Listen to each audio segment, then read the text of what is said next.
ta khắc tên mình trên đời. Dù ta biết gian nan đang chờ đón và trái tim vẫn âm thầm, ta bước đi hướng tới một vì sao. Chặng đường nào trải bước trên hoa hồng và chân cũng thấm đau vì những mũi gai. Đường vinh quang đi qua 1000 sóng gió, lời hứa ghi trong tim mình vẫn bước đi hiên ngang đầu ngẩng cao.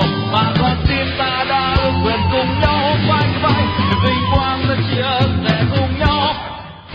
Ngày đó sẽ không xa xôi và chúng ta là người chiến thắng. Và ta biết sâu lắm thang gành treo leo trên xa, gian nan ta vươn tới những đỉnh cao. Ngày đó sẽ không xa xôi và chúng ta là người chiến thắng. Đường đến những ngày vinh quang không còn xa, dù khó khăn vẫn còn.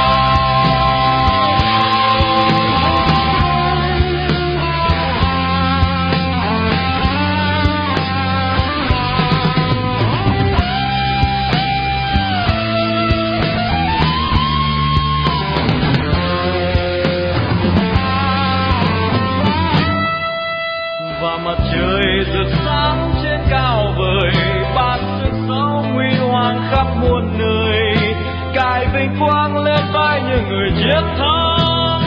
Khoảnh khắc ghi trong tim hồng, bao khó khăn ta cũng sẽ vượt qua. Và con tim ta đã ước nguyện cùng nhau vai vai, để vinh quang ta chia sẻ cùng nhau. Ngày đó sẽ không xa xôi và chúng ta là người chiến thắng. Đường đến những ngày vinh quang không còn xa. Ngày đó sẽ không xa xôi và chúng ta là người chiến thắng. Đường đến những ngày vinh quang